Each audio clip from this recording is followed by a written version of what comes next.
Terima kasih. Assalamualaikum warahmatullahi wabarakatuh. Pada semua saja yang hari ini bisa ketemu dengan saya, alhamdulillah kita sudah diberi sehat selama ini.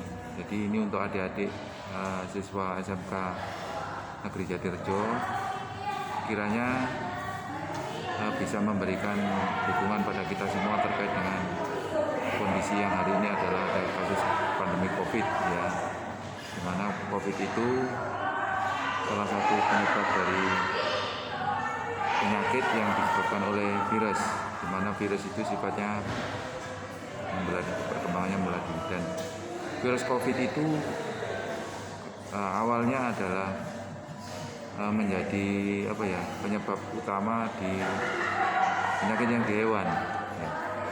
Hewan dari ini awalnya dari flu burung ya, SARS-CoV-19. Terjadi mutasi pada manusia.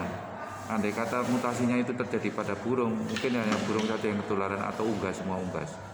Nah, karena ini mutasinya ada pada tubuh kita, jadi pada manusia, sehingga manusia itu menjadi inangnya virus COVID itu.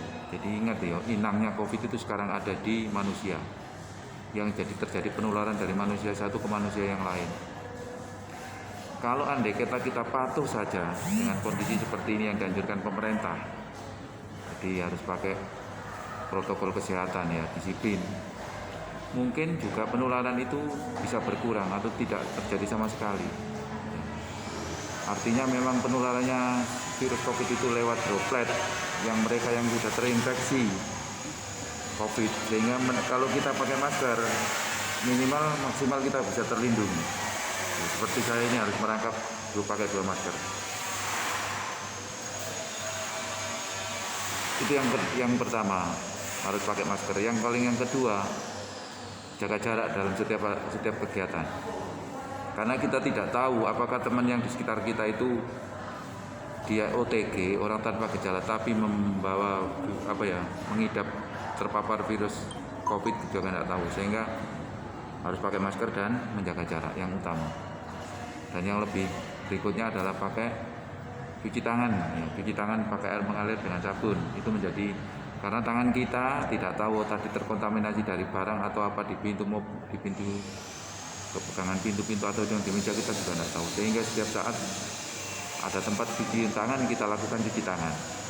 Kalau pakai antiseptik boleh ya, tapi kadang-kadang permukaan tangan kita, kulit kita kan peka terhadap alkohol, jadi mungkin panas atau nyeri nyeri seperti itu, bisa lebih baik menggunakan cuci tangan saja ya. Terus yang tidak kalah penting adalah mengurangi mobilitas ya, karena tadi saya bilang sekarang kita jadi inangnya virus corona. Sebetulnya kalau kita berdiam diri di rumah, tidak terjadi mobilitas kita, sehingga orang-orang yang lain yang sehat itu tidak akan terpapar. Selama ini karena kita menemukan gejala-gejala batuk pilek atau sudah merasakan gitu, mending kita berdiam diri saja di rumah ya, sambil mungkin kalau bisa mengkonsumsi vitamin, monggo tidak apa-apa. Terus berikutnya yang adalah mengurangi di kerumunan, tempat-tempat kerumunan. Kalau misalnya ada di semua, ngapunten ya, di bakso, paling tidak kalau makan minum kan dibuka masker itu. Kalau terjadi satu aja dari 5 orang katakanlah yang bergerombol itu, satu aja yang OTG, orang tanpa gejala, dia pengidap virus, yang lain yang 4 itu akan terpapar kalau tidak pakai masker. Makanya nomor 1 masker itu menjadi utama ya. Masker menjadi pilihan utama untuk mengurangi paparan atau terinfeksinya virus corona. Karena selama ini awal corona itu di Indonesia itu di bulan Februari-Maret tahun 2020 munculnya. Dan waktu itu pun sudah terjadi penularan yang masif ya, karena mobilitas penduduk Indonesia itu luar biasa. Jadi populasi padat penduduk, katakanlah di kota Surabaya maupun di kota-kota itu sudah populasinya kepadatan penduduknya luar biasa. Jadi kadang-kadang angka kematiannya itu sekarang juga tinggi. Jadi sekarang itu terjadi mutasi lagi.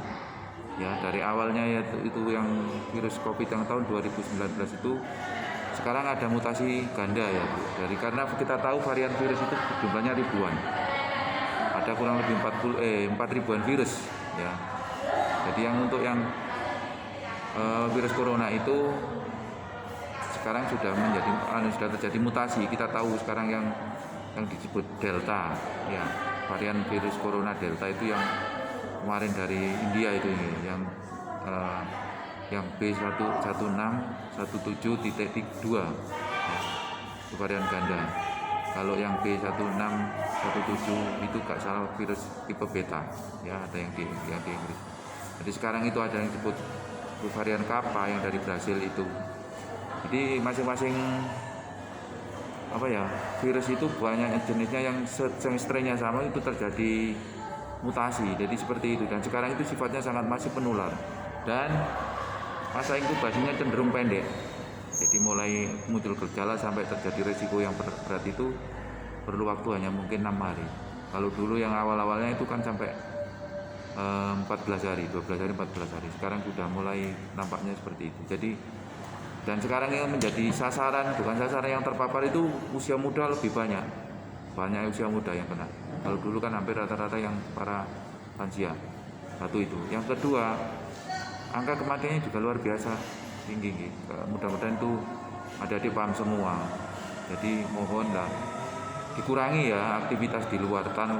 Kalau tidak memang penting, nggak usah keluar. Kasihan kalau yang di rumah, bapak ibu kita. Kalau misalnya adik-adik punya mbah atau saudara kita yang usianya di atas sudah mendekati lansia dan mereka itu beliaunya itu ada komorbid itu penyakit primernya ada dia. Jadi ada hipertensi, diabetes, mungkin asma, ya mungkin ada keluhan jantung. Itu lagi akan memperberat. Karena salah satu penyebab kematian di COVID itu adalah gagal nafas. Gagal nafas diakibatkan karena fungsi paru yang menurun drastis ya, karena terinfeksi COVID, dan salah satu efek samping dari virus itu adalah mengentalkan darah. Itu yang membuat gagal jantung yang di sana. Jadi tolong adik-adik jaga semua keluarga, teman. Jangan sembrono. Jangan karena merasa muda, kuat, belum tentu. Sekarang karena varian yang baru itu, yang Delta itu menyerang semua berbagai usia. Makanya sekarang pemerintah menggalakkan vaksinasi. Itu salah satu cara untuk memberikan proteksi antibodi pasif ya. Yang diberikan vaksin itu kan pasif. Kalau hari sakit dulu dapat antibodi itu sampai aktif. Jadi sekarang itu antibodi buatan itu sudah diberikan lewat vaksinasi. Itu salah satu proteksi pemerintah. Jadi ya vaksinasi pertama, kedua ya selama ini kan kita sudah digalakkan di berbagai tempat. Jadi sambil menunggu kapan kita dapat vaksinasi, ya sambil sekarang harus melakukan yang protokol kesehatan yang 5M itu. Ya, 5M. Jadi mohon kiranya sekarang daya tahan tubuh harus dijaga, terus kualitas tidur jangan penting, itu juga harus dijaga. Kualitas tidur artinya kita harus tidur cukup, jangan begadang terus, apalagi sekarang ada PPKM yang darurat yang dari pemerintah itu yang dianjurkan karena untuk menekan pasifnya. Jadi kita tahu di India itu kan 1 bulan yang lalu itu kan juga terjadi ledakan besar kasus COVID yang karena varian Delta itu, sehingga banyak yang meninggal, banyak yang rumah sakit penuh ya karena tidak bisa menerima pasien, melayani seperti itu. Sekarang sudah berhasil turun drastis angka penderitanya itu ya karena disiplin warganya sangat ketat, diimbangi dengan pemerintah yang tegas melindungi warganya lewat itu tadi, jam malam, penyekatan. Itu salah satu cara untuk menurunkan paparan virus. Jadi kalau kita mau berdiam diri di rumah saja, tidak lama-lama 7 hari atau 5 hari, insya Allah paparan corona itu akan turun sendiri. Karena virus itu akan mati sendiri dalam tubuh kita. Jaga kita dengan kesehatan kita. Dan mereka yang masuk rumah sakit itu memang dalam kondisi yang sudah ada infeksi sekunder. Ya mungkin karena dia punya komorbid yang tadi yang saya sebutkan di awal, ada hipertensi, ada jantung, ada diabetes ya. Yang akan memperburuk keadaan ya karena tadi sifat dari virus itu salah satunya adalah mengentalkan darah, dan itu akan memperlambat pacu jantung kita yang akhirnya jadi gagal nafas seperti itu. Karena oksigen, jantung juga perlu oksigen. Kalau paru-parunya bermasalah, jantungnya juga tidak akan dapat suplai oksigen ya.